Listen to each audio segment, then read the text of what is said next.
everybody. Welcome to another episode of the Plotaholics Live. I'm Shane Wilson. I'm joined as always by Brian Tan, a.k.a. the Tandalorian. Returneth. That's right. Hey, yes. Welcome, Brian. How are you today? I'm doing all right there, Shane. How about yourself? I'm doing okay. Well, last that is week... the way. That is the way. This is the way. That is the way. This is the way. Last week, it seemed like things were a little slow. We didn't have a ton of stuff that happened last week. Yeah, we had to do a lot of filler. We had to rely on our own charisma. As soon as we went off the air last Tuesday, the gates opened on everything. Those damn Winchester boys. Yeah, so there's just Hey-o, Anita. So there's a ton of stuff that we have to get to, or that we'll try to get to today. But I think just leading off the top, for the second week in a row, we have to talk about The Mandalorian because absolutely. The Mandalorian has debuted its season 2 trailer. Can it be October 30th already now? Oh please? Man, I'm telling you, this thing is the trailer's gorgeous. It really is. Now, unfortunately, we can't show you guys the trailer, but go to after the show, go and check it out because it's if you haven't amazing. done your homework and watched it before you got here, that's your problem, not ours. Yeah, you should know better. But we get the voiceover in the trailer from last season of the Armorer, aka Amara. Yep, the Armorer telling him that he's going to have to find a way to get Baby Yoda, the child, back to his people. And we don't even know where that is. So right, and the trailer took us to a lot of different kinds of planets. Oh, but I'm very excited because it showed us one thing. Now, it didn't show us. It showed me what I didn't know I wanted to see. Yeah, I was hoping to see Ahsoka Tano, but instead I got to see the boss herself, Sasha Banks. Oh, Sasha Banks. Oh, Sasha Banks. I love her so much. Yeah. Our third plotaholic, Joe Compton, was marking out hard in the DMs. Like, Sasha Banks, bro. Oh, my God. Yeah, is that right? He was, man. He's all about it. He's a big Sasha Banks fan as I'm not incredibly familiar with Sasha Banks. I know who she is just because I go back to wrestling here and there every now and again. And she's on point, man. I think that she could be... Well, from what I see of her work in the WWE, I hope that she has the talent to be our next big crossover. Because you figure we had Hulk Hogan way back when, and then we had The Rock, then we have John Cena. Hopefully it's Sasha Banks next because she's definitely mega talented, and I'd love to see what she can do for sure when she's not being the boss. Yeah. Of course, we get some shots of the child being cute. He hasn't grown, man. He hasn't grown, man. What's up with that? This is how big he is at 50. Like, how big do you want him to be? I mean, at least... It's been like 2 months. He should at least be the size of Willow by now. I mean, come on. This is like an accurate representation of his size. Yeah. He's still hanging out. I mean, I have to assume that they're picking up immediately after the first absolutely. season. And that's the only way you can really do it. Even if it's only been like a month of traveling. Yeah. But I think it's awesome. Yeah, the shots here look great. It looks good. It's our first look. You can catch that on the YouTubes. And yeah, October 30th is when we will actually get the series premiere or the season premiere of The Mandalorian season 2. So very exciting stuff. Absolutely. Over there. I can't wait. I cannot wait. And especially now where, we're getting some other decent, news coming out of the Disney camp. It's great to see that their flagship show is going to be coming back with such a major Yeah, name. I mean, honestly, most of what we've gotten out of Disney Plus is, trust us, there's more stuff coming. Yeah. Don't worry. We're going to have more stuff. Right. Here's some pictures of us filming other stuff. So it's working. Yeah. Did you happen to see the video? They showed a video of U.S. Agent. Yeah, I was looking at that earlier today. And I'll tell you the truth, I'm kind of a fan of US Agent in the comics. For those who don't know, US Agent is like the more aggressive, mean version. He's like he's the new Captain America. He's gonna be we're talking now Captain America and the Winter Soldier, right? No, we're talking Falcon and the Winter Soldier. Falcon and the Winter Soldier. Yeah, because technically Sam Wilson is the new Captain America via the Avengers and Cap, because Cap passed on the mantle. But according to the U.S. government, it's U.S. Agent, played by the son of Goldie Hawn and Kurt Russell. I can't remember his name off the top of my head though. But and I'll tell you the truth, he for me was part of the best things in Goon 2, Last of the Enforcers. I think his name is Wyatt Hahn, I believe his name is. I really don't know. But he's a big dude. It's almost like he's gotten the best of both of his parents in like the looks and size department. Wyatt Russell is his name. Sorry. Wyatt Russell is playing John Walker. But still Disney Plus hasn't really given us anything. No, they haven't. Like, we're going to get 2 seasons of The Mandalorian before we get 1 season of anything Marvel. Yeah, and that's just insane. And it's like, I'm sorry, you can say, how did they not have this stuff ready to go? Ready to go, I know. I mean, you want to talk about just dropping the ball. Like, no time management. Everybody was pumped about it when they heard about it, but then... Now people are starting to not care. They announced this stuff over a year ago. Right. And it was like they were just announcing the concept. I mean, like, usually when Marvel announces something, they've already got it, like, well underway. Right. And instead, it's just like, nope, that's not the case. That's what you get for thinking. Yeah, that's what you get for thinking. If wishes and hopes were candies and nuts. Wait. If I were wheels, I'd be a wagon. Well... And this show is $150 million budget. Come on, guys. Yeah. Really?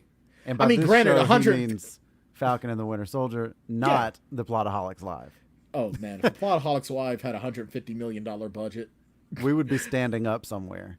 Oh, absolutely. Matter of fact, I'd have a Brian Tan stunt double doing the show. Right. I would be like Matt Stone in Basketball, where he just takes a shot and sits down and has a pinch runner run the bases. Well, yeah. So we're all obviously very excited about Mandalorian stuff coming. Yeah. It makes me disappointed in it really makes me disappointed in the Marvel brand, because like you said, we haven't gotten crap. Yeah, and you were thinking like Marvel was on top of the world after Endgame, and even Spider-Man, and Star Wars was the one that had taken the hit. Right. But it's really interesting how quickly things can change in so short of a period of time. Yeah. I think we should pause here and talk a little bit about our podcast programming notes. Absolutely. It's about that time of the year. Yes, it is, and I'm very excited for this, Shane. Yeah, very excited. Get into it.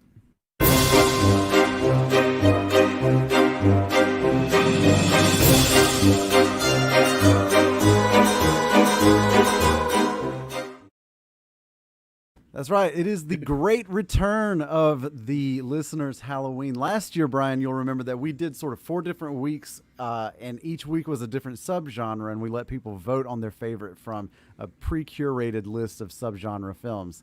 Yes. This year, we're changing things up a little bit. If you want to talk a little bit about that, I'll throw the list of films up. Yeah, sure. So, like Shane said, guys, we had an idea last year. It was our first year doing it, and we said, let's go with the subgenres and let people pick from there. And we had a good time with that. But now it's, we even have some movies on this list that didn't make it last year. So instead of giving you guys subgenres, we just said, you know what? Let's just throw the movies out there and let's give everyone the opportunity to pick with what they want.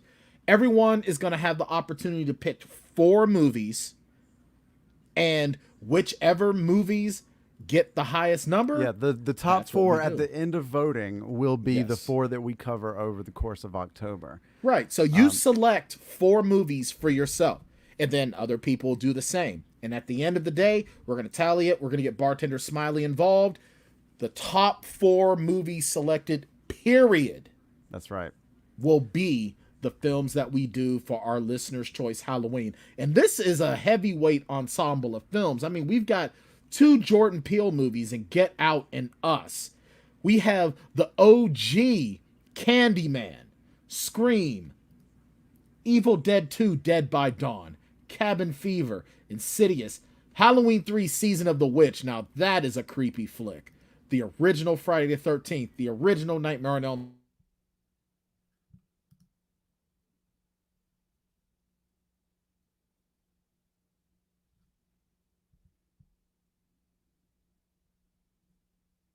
Street. You can't. Paranormal Activity, Near Dark. We've got some bangers on this list, Shane. Yeah, we absolutely do. And I am currently trying to get the post up on the Facebook page for the poll itself. So, yeah. So you can. Are we going to put this up on the website as well? Yeah, the link will be up on the website as well. So we are. So you can go. So if you go to @Plotaholics on your Facebookisms, you can vote there, or you can go on the website. Go to plotaholics.com and you'll be able to vote there. Let's see if it actually went through. I can show people how to get to it. Yeah, it actually just posted up over on the Plotaholics on Facebook, and then tomorrow sometime it'll be up on the website. But I'll show you really quickly how you can find it on the Facebook a couple of different ways. So on the Facebook.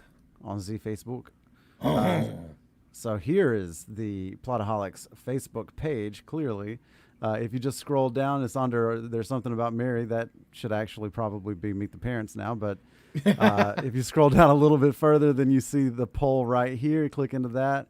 And it gives you your options. So you'll choose 4 of those and then submit down here. The other way to do that is from the Plotaholics Facebook page. You'll see at the top there some tabs here, home, poll, jobs. Obviously, if you just click on the poll tab, it will also take you to the poll. So I am excited for this. Yeah, we're going to leave this open for, probably 2 weeks, give or take. Okay. And then we will be announcing the 4 films that we will do on the Plotaholics Live on September 29th. That'll be the day that we announce the winners, so to speak. This is going to be awesome. Now, Shane and I had to do a gentleman's agreement among ourselves to not campaign for any particular movie. Yeah. Now, we can vote, but we just can't campaign. Right, and we can only vote once. That's right. And shout out to a friend of the show, Anita Stewart, for sharing our post on that as well. Absolutely. Anita is awesome. Yeah, so make sure that you get your votes in for the Listener's Choice Halloween. Again, that is available over on the Facebook page and will be available on the website coming soon. And we will be promoting that all along the way. So absolutely. Very exciting stuff. I am pumped. There's only one thing that has me just a little bit more pumped. What's that? We've got merch! Oh, that's right, merch. As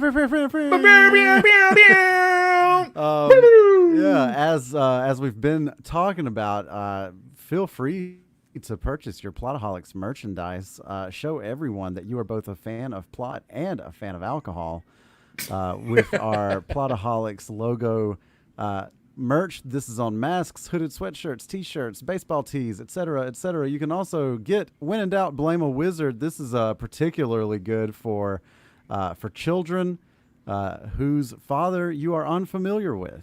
Yeah. Hey, do you have that baby that you're not quite sure where you got it from? Hey, when in doubt, blame a wizard. That's right. Yeah, so lots of good stuff happening over on the Plotaholics merch store. But if you're also a fan of posteriors, that's maybe right. A derriere connoisseur. I've got to make a graphic for this one. I don't know why. Yeah, I keep forgetting all the things that I do. You got to make sure, guys, to free the butt.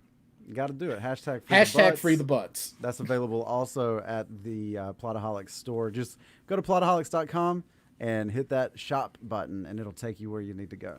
Absolutely. I'm going to be getting some merch. I think I'm going to allow myself one t-shirt. I'm actually wearing my Plotaholics merch today. Look at that. Look at that. Look at that. I love it. I think I'm going to get myself a Plotaholics mask. Yeah, I kind of want a mask, too. But let's get back into the news. Something incredibly relevant to the Plotaholics, Mr. Tan. Oh, I'm excited about in that. our most recent podcast programming is the announcement that MGM is developing a RoboCop prequel series focusing on our favorite euphemism, Dick Jones. I want to know what Jones came up that this is a great idea. I mean, I never went to bed one night thinking, man, before Dick Jones became Detroit Road Pizza, Right. where did he come from? I've often, drifted off to sleep wondering what happened in old Detroit before RoboCop. I've Yes. always thought that the RoboCop movies had too much RoboCop in them and not enough Dick Jones. Well, I think I have an idea of where Dick Jones came from. I think that Dick Jones is the long-lost cousin of one Marshall Mathers. Oh. Either that or he's the long-lost, nephew of one of the members of the Insane Clown Posse. Yeah. Are those the Juggalos? Those are the right? clowns. Yeah, the Juggalo clowns. The Juggalo clowns. The Jugga clowns. The Jugga clowns. Or maybe, just maybe, Dick Jones is so bitter and angry because he's the bastard son of either Bill Lambier or Isaiah Thomas. These references are going so deep. They really are. I had to go back to the 80s in the Detroit. I think so. I think what's interesting, and when I was reading about this, they were citing Gotham as an example of something that they were looking to for inspiration for this. Dick, Dick, and there is Dick, there is just Dick. Sorry. Well, I think what gives you this gives you the opportunity to see RoboCop before he becomes RoboCop, right?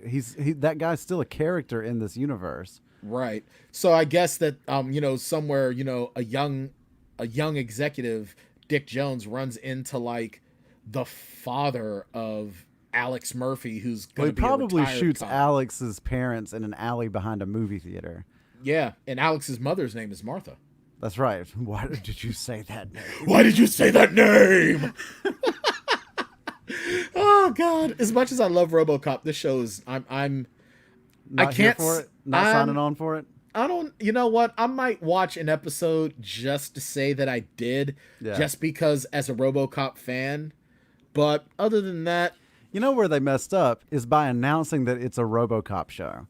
They should have just made this show and then let everybody be surprised when there were nods to RoboCop. Like by episode 5 or so, people are like, "I think this is about RoboCop." Yeah. Then next thing you know, it's like, "Hi, I'm a rookie cop. What's your name, rookie cop?" Alex Murphy. Dun, dun, dun. On the basketball court, they call me the RoboCop. Alex the RoboCop Murphy. Alex the RoboCop Murphy. When I hit my 3-pointers, my tongue is a wagon. It's a wagon. Now, you know what they should call it? Dick. Oh, I hope so. We've been putting the Dick in Jones since 1982. Yeah. But now here's something that I think both of us are very excited for, and that is the news that they've cast Jonathan Majors in a significant role in Ant-Man 3. Now, if you don't know who Jonathan Majors is, then shame on you for not watching Lovecraft Country. Now on HBO, it's every Sunday on HBO and streams the next day on HBO Max.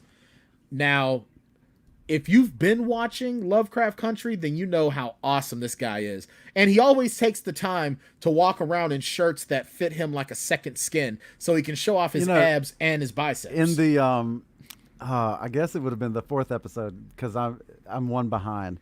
The 4th episode where they go in the new episode, when they go in the museum, right? Yeah. He finally wore a short sleeve button-up shirt that the sleeves weren't choking his guns out. And I was like, look, those arms can breathe. He should have pumped out a couple of push-ups before this scene started. Yeah, seriously. Got that. Just drop and give me 15 to get warmed up. When Mac on Always Sunny in Philadelphia does push-ups in the alley before he comes in the bar. Yeah. Love it. Or anytime, like, did you run here? And he's like, No, I just busted out a couple of push-ups in the alley, get my pump up. Or anytime they show like The Rock before he, like in the backstage before he goes out for a big match, he's busting out some push-ups and getting the baby oil all over him. Yeah, now there was some speculation as to who he's going to be playing. Did you see that? It's going to be Kang the Conqueror, they're saying. That's right. Which means that, now here's the thing, Kang the Conqueror is a descendant of Reed Richards. So this could be something else that brings Marvel's first family into the MCU, and I am all on board on that. The one thing that I pray that they don't do is that they do not kill him off in one movie. Because Kang the Conqueror is a huge villain. They just stay killing villains. They really do, and they're killing great villains. Like, now granted, thankfully they didn't kill Baron Zemo, so he's coming back for Falcon and the Winter Soldier. Or Vulture. Or Vulture. But Kang the Conqueror has to survive. Yeah. Has to. And this kid is so good. And he really is. I'm real excited to see him. He's having a moment. He's having a moment, absolutely. Well, you know you've arrived when you're getting into an MCU flick. That's right. And it'll give him an opportunity to flex his acting chops in a different direction, because he plays a very particular kind of character in Lovecraft Country. Yeah, he's a real kind of... He's almost like a brooding hero. He's very stoic. Very, very stoic. Now, Kang the Conqueror is, from what I understand of the comics, he's very manic, but intelligent. Like, his whole thing is, I'm smarter than all of you. Mm-hmm. And I've got this future tech on top of being smarter than you. Yeah. So the fact that he's going to be starring as the villain opposite of Paul Rudd, that's just going to really test the waters. I know a lot of people are not down with Ant-Man, and I'm talking, of course, of the third Plotaholic, Joe Compton, again, who is not a fan of Ant-Man, but I like those movies. Ant-Man is an important character. Yeah. He's an important character in the comics, not just the old Endgame man. Couldn't have gone down the way it did if it wasn't for Ant-Man. Right. If it wasn't for Ant-Man, Endgame wouldn't have happened. But those movies are so much fun. They are fun. And they do a good job at telling story. Yeah. And they really do an amazing job with continuing to further set up things. Yeah. So Jonathan Majors this is huge for his career. Absolutely. And I'm actually kind of hoping that maybe, just maybe, with the loss of Chadwick Boseman, that maybe Jonathan Majors can maybe sort of step up his game to be that next it guy. Yeah, and he does sort of carry himself in a similar way. That quiet, reserved, respectful, and yeah, I do see a lot of that in him. Yeah, so I'm excited to see where his career is going, and yeah, good on him too. Good on him. Absolutely. We got a little sad news this week. I mean, I don't know how sad it is, really. Sadder than Dick? It's... I mean, maybe that's what they should call that series. No, we learned that, of course, and we knew this was going to happen, especially when Tenet opened and failed to get the numbers that they wanted. Failure! We knew that eventually the other shoe would drop on this, and so Wonder Woman now has been delayed even further. It was the next release date was going to be October, and now it's been delayed again. With no release date in sight. Same with Black Widow's suffered this same fate. Black Widow is going to be a Disney Plus. It's going to do the Mulan thing. I guarantee Yeah. And I'll tell you the truth. This is disappointing. But, I mean, no one's really going to the movies. Shout out to Anthony there. Yeah, Anthony's no one's back. going. You know what? Video on demand releasing is the way to go. For now, it's the way it's going to be. And I mean, bro, I still have 3 credits to Cinemark because I'm on that Cinemark thing. Yeah. I have 3 credits. Are you still collecting those every month? They stopped allowing them to bank because they shut down. Mm-hmm. And I still don't have to pay for it until like the end of the year, I think. I have 3 credits that are just sitting there. So once things are okay, you'll be able to go see movies for free for a long time. Yeah. I mean, one of the things that Cinemark is doing, and a lot of movie theaters looking like they're starting to do, is they're showing like older films just to get people to show up. Because nothing new is releasing. Like there's a drive-in here. The Dollar Theater in Fayetteville has started a drive-in theater in their parking lot. Oh, nice. And they're showing old movies and they're doing like double headers or double features. And a couple of weeks ago, they did the original Tim Burton Batman, Nice. and I think Purple Rain or something like that. It was an interesting. I can see how you can double put those feature, together. I can say because Prince did the entire Batman soundtrack and he did the entire Purple Rain soundtrack. Yeah, they do some cool stuff over there, and I do want to go check it out. But I just, I still just don't necessarily trust people to act right. Neither do I, and I can't see myself spending money, or in this case, my Cinemark credits, on movies that I also mostly own already. Yeah, right. I mean, I've already saw Black Panther in the theaters. I own it. I don't need to go to the theaters to see it again. Yeah. I can watch it anytime I want. And same with Goonies. Same with, I think we went to go see the Karate Kid, the original Karate Kid. Yeah. And that's just because friend of the show, Kelly Russell, his wife and daughter went because his daughter had never seen the movie before. Yeah. So we thought that would be a nice little Sunday outing. Right. Yeah. But I'm not going to do that a lot. Yeah, and I don't know if we'll get Wonder Woman in theaters or if it's going to be a VOD thing. It'll probably be a VOD or it'll go straight to HBO Max. Well, I actually meant to prep for this story too, but I saved this to my phone. And that's why I didn't remember to do it today because I didn't save it to the place that we normally save these things to. But I'll just read it to you really fast because I think it's important to note. I'm excited. This is Nia DaCosta, the director of Candyman, the reboot. Tweeted, this was over the weekend, we made Candyman to be seen in theaters, not just for the spectacle, but because the film is about community and stories, how they shape each other, how they shape us. It's about the collective experience and trauma and joy, suffering and triumph, and the stories we tell around it. We wanted the horror and humanity of Candyman to be experienced in a collective, a community. So we're pushing Candyman to next year to ensure that everyone can see the film in theaters and share in that experience. Well, okay then. Yeah, I mean, there's another one that's getting pushed off. So a lot of these directors are trying to hold out. A Quiet Place 2 is another one that got pushed off and still hasn't been released. Well, I think that if you're a movie guy, if you're an actor, actress, or director or anything like that, you make movies so they go to the theaters. Yeah. That's the pinnacle of that's the pinnacle of your profession is to have a blockbuster in theaters.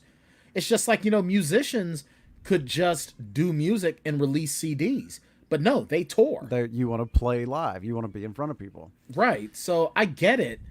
And maybe maybe once these things start to get a little bit better, I'll get out there and start seeing things again. Maybe. Yeah. And I absolutely will support theaters once it's safe to do so. It's just we're just not there yet. Yeah, I mean, honestly, even if they come out with a vaccine in the next month or so, I ain't taking that shit until March. Right. No, y'all gonna have to make sure that shit work first. Yeah. Ain't turning me into no damn zombie. I wanted to look also this week at the revised Oscar rules. The Oscars have made headlines every year for the last little bit because of hashtag Oscars so white. Right. It's true. It's true. They've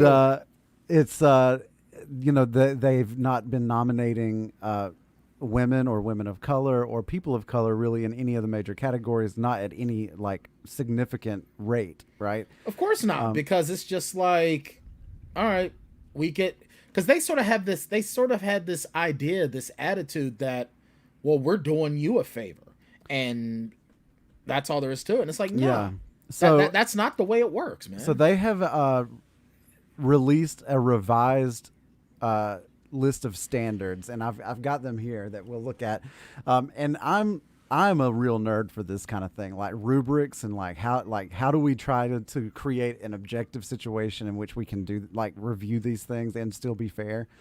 Mm-hmm. And so there are 4 now criteria that a film must meet in order to be considered for Best Picture at the Academy Awards. Okay, so what's some of that? They have to meet 2 of the following 4 standards. Okay. It gets pretty detailed, but you have A, which is which is standard A is on-screen representation, themes, and narratives. In order to achieve standard A, the film must meet one of the following criteria, which is lead or significant supporting actors that are from an underrepresented racial or ethnic group.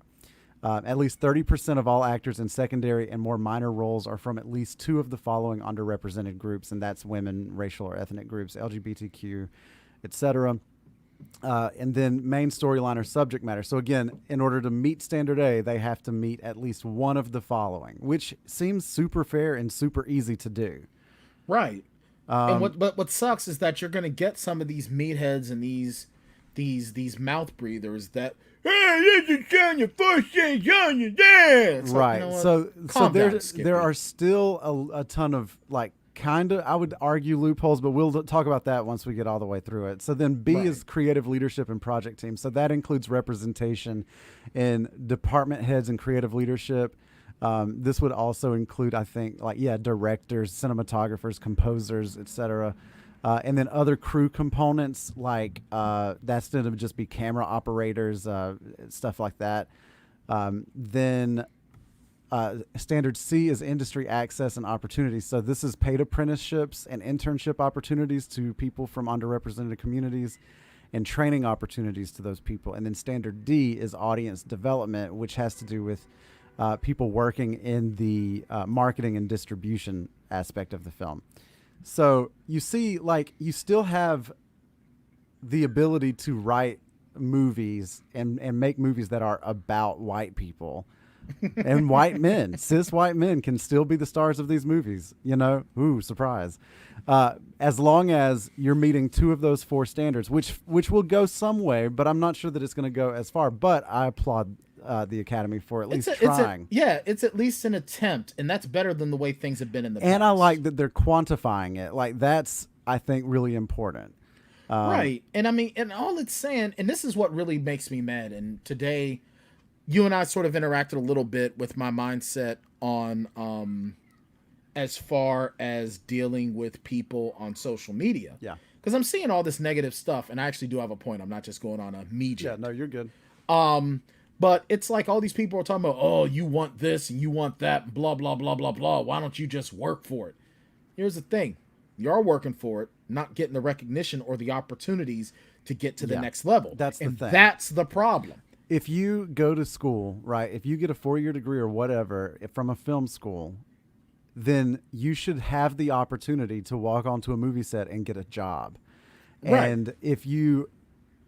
And all this is doing, right, is saying if you will just give 30% of those roles to people of color or minority communities, then you can still be considered for Best Picture. Right. And there's nothing wrong with having inclusion. Guess what? The days of everything being one thing are over. Right. And I see a lot of the arguments on social media. Well, there's no historically white colleges, blah, blah, blah.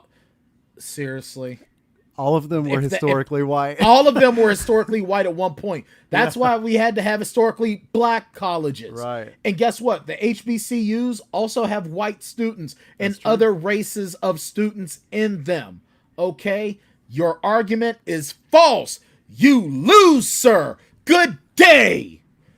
And you know what? It's time that there is diversification in Hollywood. There will be much flailing and gnashing of teeth. Oh, right? There will be flailing, there will be whining, there will be people wanting to take their balls and run home and wanting to go and cry to somebody.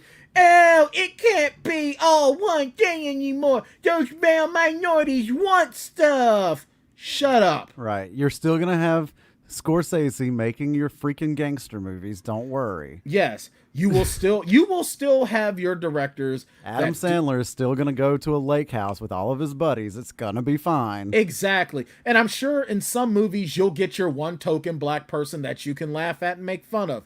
Big whoop. But guess what? Times are changing. You can either get over it or go live on an island somewhere. But you know, honestly, like, come with us. It's actually kind of fun. And the art that's being made is pretty good. And there's no turkeys up here. There ain't no turkeys up here, man. People just need to get over themselves. I wanted to talk a little bit about what the Oscars are trying to do, and I think that it's a pretty good start. It's an amazing start, and it's definitely something that's been a long time coming. And kudos to the Oscars, man, because they're listening. Unlike Yeah. Unlike some organizations out there, I'm not going to mention any names, NFL. They're listening.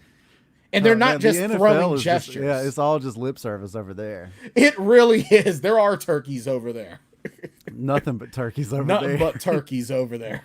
Roger Goodell's just turkeys. Roger Goodell is just 4 turkeys stacked on top of each other wearing a fancy suit. It's true.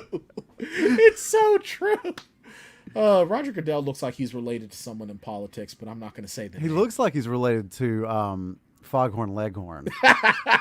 Telling you this, son. I have a conspiracy theory that not Jim Nance, what is that guy's name? Phil Simms and Roger Goodell are the same person. That wouldn't surprise me. That matter of fact, and then you can throw John Gruden in there too. Yeah, they're just all 3 offshoots. They're the Cuckoo Sisters from Marvel. That's right. There's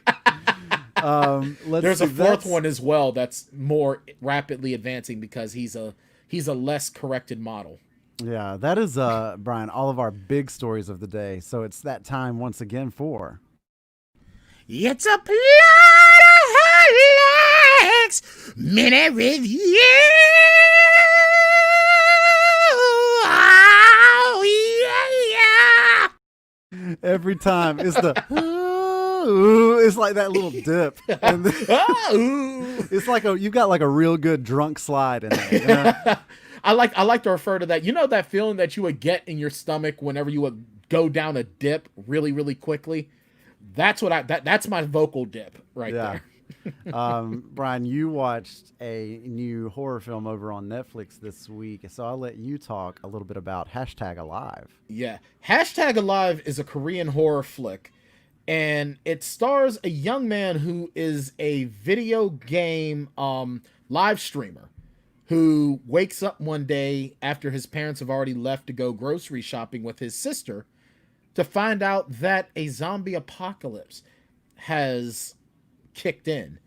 And it's amazing. You know, you actually get to see how it happens. And it's really, really great. The visuals are stunning. This looks to be really in the same vein of Train to Busan. The zombies move relatively similar. It's very, very sudden, and the kid, I'm gonna look him up here on the tweet machine or the Google machine, one of the two. Either one. I mean, the Google machine will get you to the tweet machine. That's true, it will. But I don't like how this poster tells me what I have to do. Yeah, you must survive. Maybe I don't want to. Yeah, I'm really. I typically reject that kind of direct instruction. So well, it's also from the movie as well. Like that tagline is also in the movie also. And then I totally apologize if I butchered the names of the actors. Our lead in this film, the young man with the hat there, that is the character Woo Jun Woo, and he's played by You Ah-in. And yeah, basically, you know, he's a slacker kid who live streams playing video games online, and yeah, it's like how he slowly but surely is getting cut off from the world, from everything he knows. That sounds good, and it really is. And we were Michelle and I were reading about that a couple of weeks ago, and we were like, yeah, that's going to be on our October list for sure. Oh, it's absolutely great. It's a great thriller. Yoo Ah-in he does a really good job at sort of displaying being, just start to slowly lose hope, and he ends up meeting Kim Yoo-bin, played by Park Shin-hye, who's a young woman who actually lives in the same apartment complex. Yeah. And it's a great film. I mean, there's a lot of things. If you're a regular in the zombie APOC genre, like I am at this point, it's going to be very, very hard for you to be taken by surprise by any of the elements. But it's just a very, very, very fun film. And it also kind of pokes fun at our culture with how we are with digital media and other forms of media. Mm-hmm. Like, you and I have had jokes in the past about people falling off cliffs because they're trying to get that perfect selfie and blah, blah, blah. Right. You know, that there is a little bit of a parody in this film as well. It's very smart. It's very well done. And for me, it's a one-shot film in the zombie genre. It's not giving you anything new. Yeah. But it is giving you time. a good time and a good story. Yeah. I like to think of this as kind of a Train to Busan sort of a spinoff. It's not, but I like to think of it as such. Okay. Very good. And that is, of course, #Alive. That's streaming now on Netflix. Absolutely. Brian, this past week, I got kind of down, to be honest. I was like kind of in a funk last week. Mm-hmm. I kind of got the feeling that there was something up. Yeah, I'm in tune with you. Yeah, just in terms, I don't know why. I was just kind of like funky, you know, and like not really wanting to do anything. Just like wanted to be sad and lay around on the couch. And Michelle had just turned on Netflix, and you know how like whatever's trending will just start playing a preview, right? Right. So this preview started playing, and it was this girl singing. She was playing the keyboard, and she had a great voice. And the song was like kind of catchy. I mean, it's like typical sort of pop song, you know? And so it was a trailer for this new series on Netflix called Julie and the Phantoms. And it is a straight up like High School Musical, like a slightly more mature High School Musical, right? You and your High School Musical. No, listen, man. And I saw this and I told Michelle, I was like, all I need right now is to see that girl fall in love. And so we started watching this show, Julie and the Phantoms, and it was so good, man. Like, I know that you're not a huge musical guy, but the story is like kind of surprisingly charming. It's about this band named Sunset Curve. They are set to play the Orpheum in LA, and 3 of them go out for dinner and they just get like street meat hot dogs and they all die.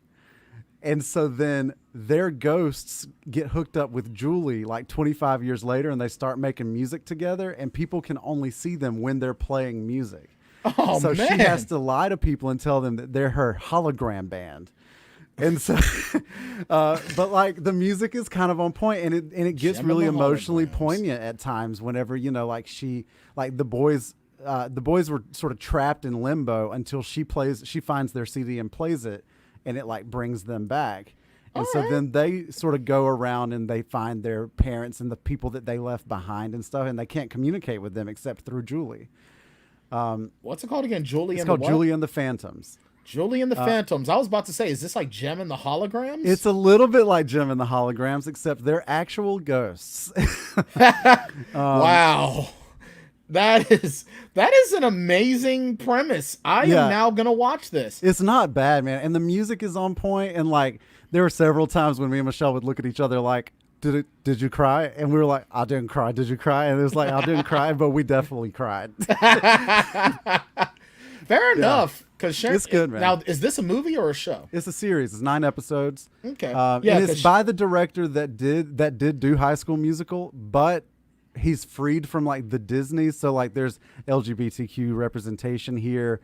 It's a little bit more mature. It's still like a teenager show, but it's a little bit more mature than what he was able to do over at Disney. All right, that's cool. You know, we'll give it a try because Sharon and I finished Suits the other day. Yeah. And God bless her, she tried. She gave Supernatural a try. Yeah. And then we're coming on the episode with Bloody Mary. She goes, I don't want to see that. And it's like, but in the first season, you've got to like you can't skip episodes because the story continues on. Yeah. But I wasn't gonna push, so we switched to Smallville instead. So I guess we'll give this a whirl. I had a ton of fun with it, man. Honestly, like we binged it in a weekend. It was so good. Nice. Now is But, it like, half-hour episodes? But yeah, roughly. The first episode's a little longer, but the rest of them are right around half hour. Okay. But you know me, I'm unapologetically a musical kid. You know, I mean, I like musicals. I just don't like High School Musical. But I'll give this a whirl. give it a shot, man. This girl, the lead, Julie, is played by this girl Madison Reyes. She is unbelievable. She's so good, and the guys aren't bad either, man. Like their harmonies are pretty tight. I got nothing but respect. I also wanted, before we get into our lightning round, I wanted to talk just a little bit more because I finally got caught up with The Boys. The Boys. What do you think now? Do you see why I was saying what I was saying about Stormfront? This is what I said last night to Michelle when we caught up. I was like, God, I wish they hadn't made her racist because I really want to like her. Didn't I tell you were gonna hate her? Oh man, it sucks because like up But until doesn't then, it? But it also explains why she did what she did. yeah. Didn't I tell you that it was like huge? Yeah, but I do think that if they hadn't gone that route, I really liked her in the first 2 episodes because of how much she didn't give a shit about anybody else, and she was just like in your face. She didn't respect Homelander. And I like that too, because it's like she really looked the one guy in the world that everyone is terrified of. She's like, yeah, you ain't shit to But me. when she killed the super terrorist, no spoilers, right? Like, and she said what she said, I was like, oh. And then like the other twist, right, that happens a little bit later, I'm like, oh. But shout out to we got a Hollywood a TV heavyweight from the 90s, Dawn Lewis. In that episode, in the most recent episode of The Boys. Dawn Lewis is amazing in everything I see her in. She is very, very good. Yeah, this was she was only in it episode. for a few minutes, but she was amazing. Yeah, this season of The Boys is really starting to hum now. It really is. And I mean, we're getting a lot more of Bill the Butcher and Mother's Milk, and there's a lot of great character development. Yeah. Although there's the one scene when they were singing "We Didn't Start the Fire." Yeah. I started yelling at Huey. I was like, "Listen here, Jack Quaid. You weren't even alive when this song came out. Okay, let him enjoy it. Man, people can enjoy things that they weren't alive for. I mean, yeah, they can, but he's sitting there trying to sing it like he owns it. She wasn't alive then either. Yeah, but she's okay because she's because she's cute, right? Yeah. Exactly. Okay. She can do what she wants. Yeah. So if you're not watching The Boys, you should start watching it. Have you seen the controversy about people tanking the reviews on Amazon for The Boys because they decided to release it 1 week at a time?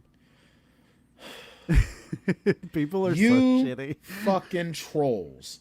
What is wrong with you people? Like, and when you do shit like this, this is excellent television. And when you do shit like that, that's how we lose good things. You know what? You're all garbage, okay?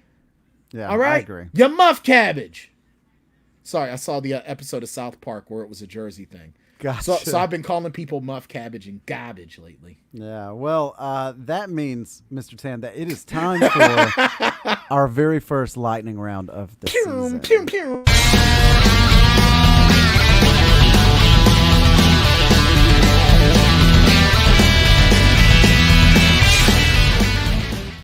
Lightning round. That's right. So we got a couple of quick stories to peel through, and I'll start here because you were curious a couple of weeks ago what this would look like.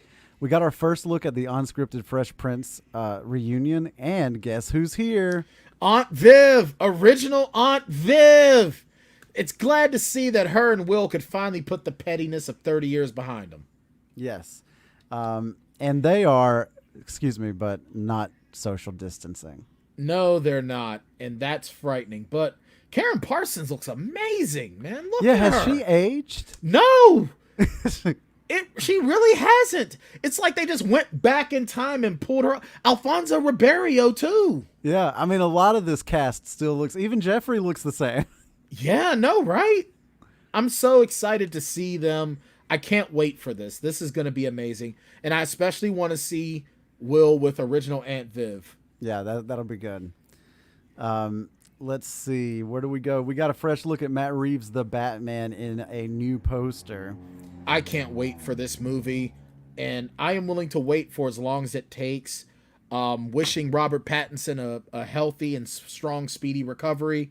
Not just for this movie, but because he is actually slowly becoming one of my favorite actors out there. Yeah, dude's talented for sure. We finally know where the Nick Cage-helmed Joe Exotic series is going, and it is going to land over at Amazon. Wow! Amazon snatched the Joe Exotic series from the clutches of Netflix. That's right. I cannot wait to see Nicolas Cage with the blonde mullet. I can't wait. I know that like some of our viewers are not fans of the Tiger King stuff, so I didn't want to get too far into it. But you know, Carol Baskin is on this season of Dancing with the Stars. Oh God! And are they doing a dance called the Tiger Meat? No, listen. So Don Lewis's family bought ad space during the first episode. to throw shade at her for murdering him. Oh man, It they really better be is careful. the gift that keeps on giving. Dude, Tiger King is the greatest white trash present ever. Since Jerry Springer, probably. It's like Joe Exotic and Tiger King are just like the next step in like white trash evolution. Absolutely. And I appreciate all those cool cats and kittens. That's right. We also found out this week that Disney Plus has ordered a 10-episode season of a female-led Doogie Howser reboot. As long as they keep the theme song, I'm Now, good. this is not the little girl that will be in the show. This is Neil Patrick Harris. That is actually Neil Patrick Harris. I remember when Neil Patrick Harris looked like that. Yeah. And now, apparently, from what I understand, Shane, is that the Doogie Howser MD show is like it doesn't take place in that universe. It's like in this world where Doogie Howser MD was a TV series. Ah, that's interesting. So I will actually be pumped about that. We do know that that they're looking for an actress of mixed heritage. I want a female Miles Morales type.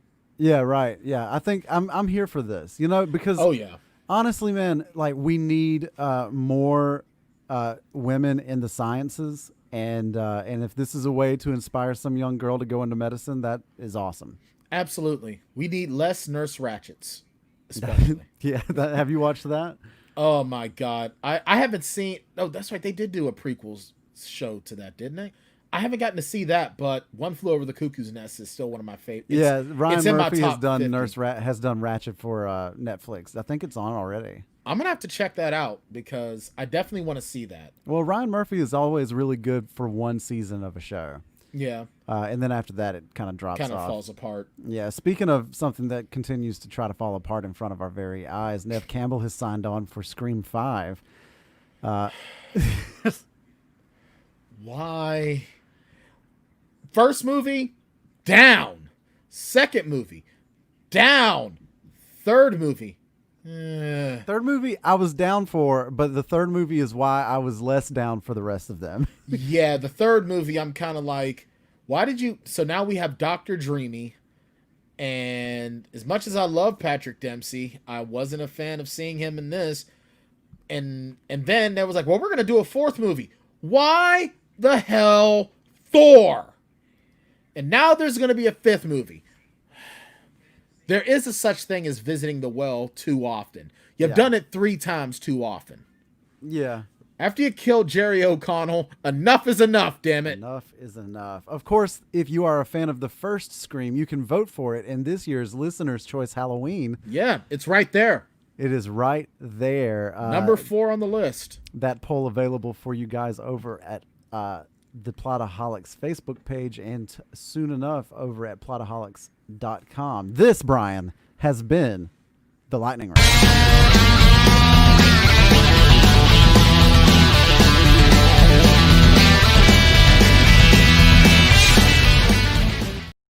And that's going to do it for us for today for the Plotaholics Live. Brian, any final thoughts? Hashtag alive. Not too shabby. Go. Vote. Choose your movies for October. And then go to Plotaholics.com and get merch.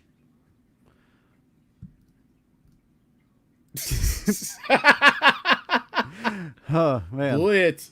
I'm telling you. Thank you guys for hanging out with us for another Plotaholics Live. Ben Stiller Timber is still in full effect over on the podcast. Last week we did Meet the Parents, and this week we are covering the Duplex. Sorry. The Dark Doomplex. Doomplex. Dr. Doomplex. It's a poignant tale about a young man named Victor. Yes. Ben Stiller as you've never seen him before. I could actually see Ben Stiller as Dr. Doom now. I would actually love it if they would let him be Ben Stiller. As Dr. Doom. Right. Who are you? Are you Dr. Doom? No, I'm Ben Stiller. I happen to go to medical school, and now I'm Dr. Doom. Is that the same as Mr. Furious, only full of doom? No. Shut up. How do you get that through your little head? Remember right, when he was everybody. on Friends and he yelled at the little chick? Oh yeah, for every like that dude, he was so good on Friends He really was. because nobody believed Ross when he tried to tell him. Step away from the chick. All right, everybody. Thanks for hanging out with us. We will see you again real soon. Take care, guys.